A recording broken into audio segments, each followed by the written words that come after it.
Welcome back, philosophers. So we're now in week 2 of our class, and this week is going to be on political philosophy. So we're going to look at two major questions. So the first, we're going to look at these two pieces of philosophy, examining the question of when is it morally permissible to break the law. And we're going to look at Socrates and Martin Luther King Jr. offering different answers to that. And then second, the last two papers we're going to look at are going to look at the question of moral authority of the state, whether the state actually has the proper authority, or if it does, how it attains that authority.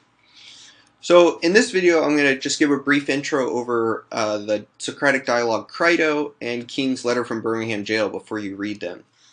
So Crito takes place right after Socrates has been sentenced to death in the Apology. So we saw in the Apology he gets the death sentence. He's been put in prison. But most people generally understood that Socrates' trial was to serve just as a means to get him out of the city. The hope was that they would put him on trial, he would realize that no one wanted him there, and Socrates would leave. No one was really putting anything in his way to let him leave. But Socrates sort of fervently stood by and said, look, no, this is what I need to do, so I'm going to stick here in the city and sort of face the music. So Crito is one of Socrates' dearest friends, so he comes to try to help Socrates escape.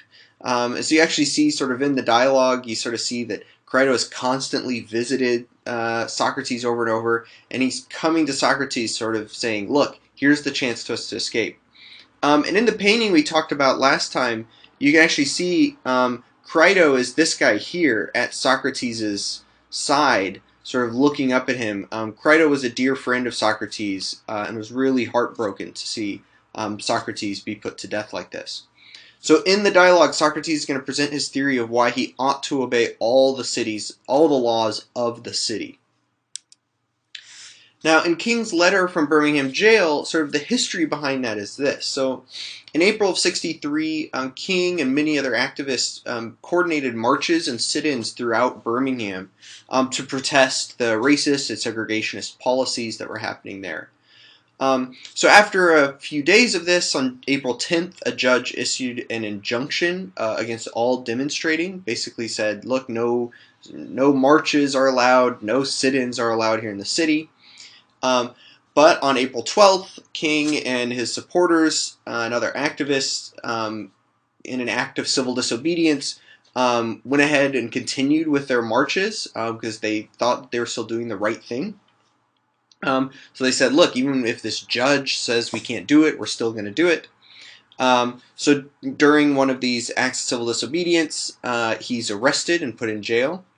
So on the day he's arrested, a newspaper is smuggled in, and it has this open letter written in called A Call for Unity, which was written and signed by a number of leaders and elders, I think sort of ministers in the city, notably all white, who said sort of, look, we need to stop these demonstrations, we need to cease with all this sort of violence and marches and stuff, and we need to sort of get back to peaceful times.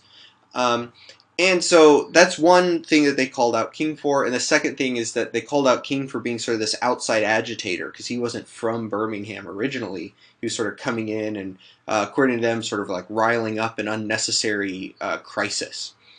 So the letter gets to, this letter, Call for Unity, gets to King. He begins scrawling in the margins, sort of a response to it. Eventually, sort of scraps of paper are smuggled into him, and he continues the letter. And eventually his lawyer gets him a pad of paper and he writes out the entire letter. So we're going to read about half of it, sort of required for class. So I think the first 17 or 18 paragraphs of it. So that deals with sort of the philosophy that we're really dealing with. The rest of the letter deals with a lot of the historical circumstances of the sort of the point of time that he's dealing with, the issues that he's dealing with, and I highly recommend reading it. So it's very worth reading King in his entirety. Sort of he gets quoted oftentimes, sort of everyone sort of knows brief quotes from him, but it's good to sort of read him in his full context and sort of understand his full worldview that he's working with, because he's a much more powerful thinker when you understand him that way. So when you're looking at this, look for three things in these two writings. So one is, Look to their disagreement about whether or not it is moral to break the law. Look at how King views himself as an heir of the Socratic tradition. So King thinks he's doing something very similar to what Socrates is doing in ancient Greece. And then third, look at how they both appeal to reason and philosophy to try and find correct answers, even in sort of highly troubling and emotional times. They still think it's valuable to turn to the tools of reason and philosophy to try and discover what is the right thing to do. So look at those and get your questions before, or your answers to the questions in before Tuesday, and I'll have a video up explaining all of the readings.